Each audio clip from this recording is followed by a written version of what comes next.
So our final story is covers a call that came out of India. It was on June 17th. The Communist Party of India, Maoist, put out an international call for a strike day.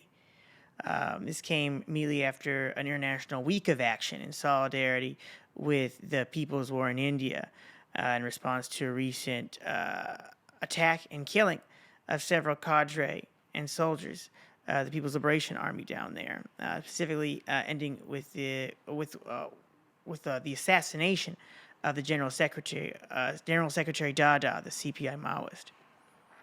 And so, we actually got recent report about a solidarity vigil for some martyrs that actually was held in West Oakland.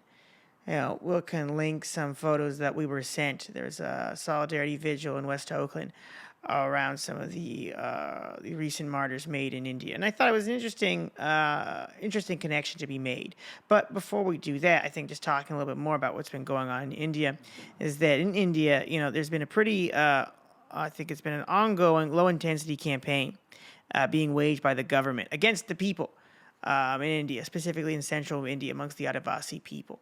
And that's where the CPI India Maoist has based itself amongst the Adivasi tribal people that are often fighting much of the mineral extraction being imposed upon them by Indian and foreign international companies, all under the auspice of development, sensing a theme in today's episode. And so the people there face pretty serious oppression. The Adivasi people are considered untouchables. They're on the bottom of the caste system there, and so they face a lot of different social and communal oppression due to that. They lack sufficient political and economic representation as well, and so they're deeply excluded from a lot of things in Indian society. And ultimately, their lands are quite profitable for a lot of foreign interests. And so the Indian government is very resolved to waging a brutal campaign upon them. And so one of the campaigns that's being waged for them in the last year has been known as Operation Kagar. It's Operation Kill Campaign. It's a kill campaign. So they've been using a lot of drones. Often these drones are purchased from Israel, and they used to target activists in these different tribal areas in central India. So you can imagine, green ecological forest defending activists being targeted by drone strikes, if you can imagine that. It's completely barbaric practice taken on by the Indian government on the people.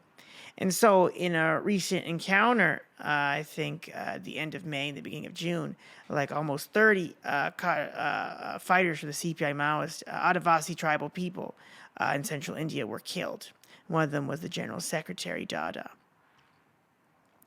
And so, our hearts go out for the martyrs in India, but I think it's important to understand that, the martyrs in India have been waging a struggle for over 40 years in some parts of India against these mining companies, against the state that's seeking to further oppress and exploit people. And, they faced countless martyrs. They have so many people have been martyred in that struggle. So many of their leaders have been martyred in this struggle, yet they continue.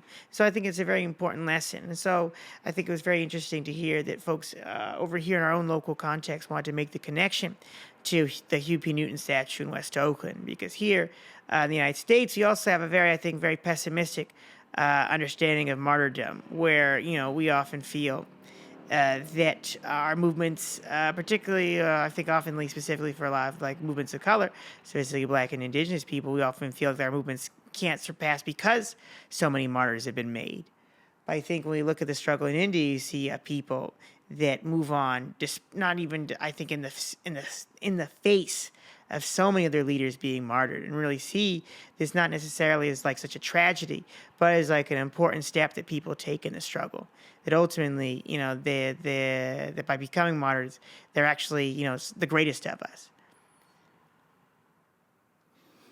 Yeah, I think it's really important. A bunch of folks went out there to, hold an event in solidarity with folks in India, and I do think this is something that needs to be talked about more. I oftentimes bring this up where it's we don't really see a revolutionary movement here in the United States And so, or like at least a really strong one. It's pretty weak, pretty small generally, I would say. And I think like so sometimes people wonder if that's possible. They might look to the past. They might not really know what to think about it. But I think it's important for people to recognize like that's still happening in other parts of the world, and especially in India. I think this is like their second extermination campaign. A lot of those folks have been dealing with. The first one was called Operation Green Hunt. That ended a few years ago, and then Operation Kakar began at the beginning of last year. I believe it's like translation is like the final step or something. It's like very like Nazi-esque, like fascist rhetoric. But despite that, like people persist, and I think it's important that people try to raise their awareness about this. Obviously, there are a lot of different communist parties in India.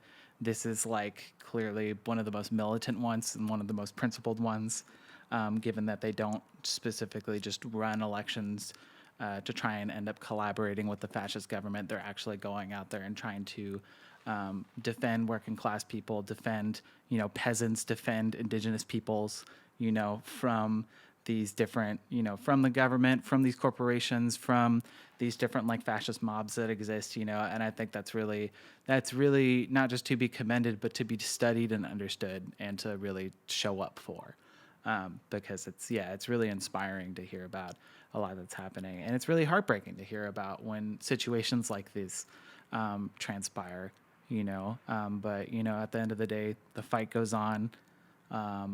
I think it's what is the saying? It's like martyrs never die, and it's like the only way that it's important to not get too down, but to honor their legacy by understanding what they fought for, and then trying to take up that fight in your own way. Whether it just be like learning more about this stuff, bringing that information out there, or really like trying to get more politically involved around this stuff. There's not a really strong revolutionary movement in the United States. There's also not a really strong like Indian solidarity movement in the United States either, even though this is like one of the longest running, revolutionary movements in history, world. in recent memory, and it's worth people supporting.